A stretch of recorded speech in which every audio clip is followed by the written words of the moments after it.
Rochelle Strauss tells the story of how her mother came to America from Romania. It all began with her grandmother, Bubby, who was born in Romania in 1919 and spoke the Yiddish language. Her grandmother's parents died when she was young, and she continued to live with her aunt and uncle. The dates are rough, and the stories are real. This is a story of war, strength, bribery, and miracles, as you will hear from Strauss in her speech titled, My Family History as Told by My Mother. There are many stories about the Holocaust. Many of them are about concentration camps and horrible atrocities. The story of my Bubby coming to America began in work camps, involved intuition and timing. When my Bubby would talk, we would just listen. We didn't ask a lot of questions. We just allowed the stream of her memory. We didn't want to change anything about the story Bubby was telling. My Bubby was always in survival. Fun was a threat to her life. She could never let her guard down, not until the day she died in Florida, surrounded by family. Somewhere in 1939, she was around 19, 20 years old, living with her aunt and uncle and cousins. Her aunt and uncle owned a farmer's market, and my Bubby could choose fruit like nobody could choose fruit. They were the best tasting fruit.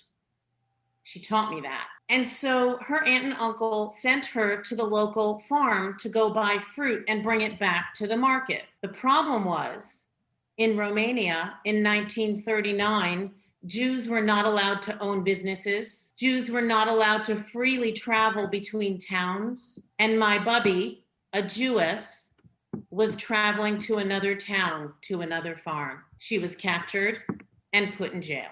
Shortly after being in jail, my aunt and uncle realized what had happened and sent a non-Jewish maid to go to the jail to tell them that she owned the business and not the Jewess.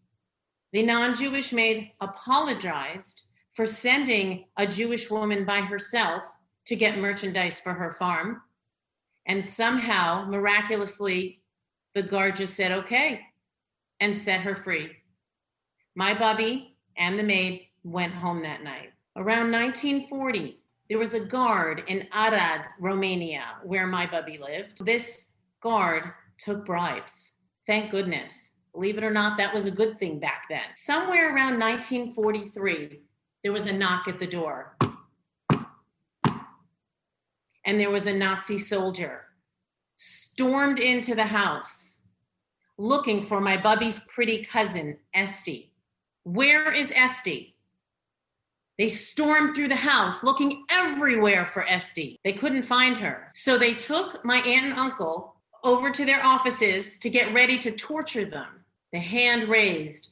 The Nazi soldier was poised to hit my uncle and torture him until they gave Esty up. My uncle stared at the Nazi soldier, strong, waiting for that hand to hit his cheek, and it didn't. The Nazi said, "You look just like my father, I can't do it." And he set my uncle free, and my aunt and uncle went home. Little did they know that Esty was already sent via the underground to Israel to safety. She was no longer in Romania. Sometime in the middle of all of this craziness, my Bubby got married to my Zaidi. Zaidi is grandpa in Yiddish. My Bubby and Zaidi had a baby in the middle of this war. Life didn't stop for this strong couple trying to survive. Somewhere around 1944, 1945, the war was ending. But in Romania, they were still suffering under the hands of Nazi Germany. And my Bubby and my Zaidi and my mother in her stroller knew they had to leave. And so my Zaidi donned his hat and my Bubby donned her tichel, and they were walking. Where were they going? Vienna. That's where the displaced persons camp was, and the Americans were going to help them. They gave medication to their children so that they would sleep at night and not be detected. But my mother didn't fall asleep, and she remembers some details of that to this day. They arrived, Vienna. My mother remembers the warship that they were put on. She remembers the cots were lined up more than 2 high, the curtains on the sides of the cots so that the women could change modestly. She remembers the metal steps that at night the women would go up and down and up and down, and they were crying and vomiting from the wild seas.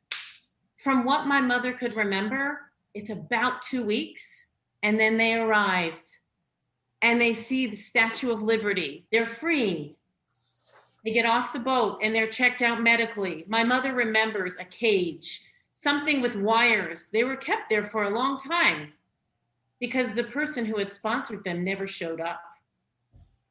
So HIAS, an immigration organization, sent them to Cleveland, Ohio, where there were fewer immigrants and there was more space for more people. They got them an apartment. My bubby started working cleaning shrimp. My Zaidi was sewing zippers into pants. They were a success. They bought houses. They made money. And all the while, my bubby closed the shades so low on her house so nobody should see what they have. So nobody would see who was in there. Her fear was strong. Her nightmares were her memories. And I still remember my bubby taught me how to pick that good fruit. We are survivors.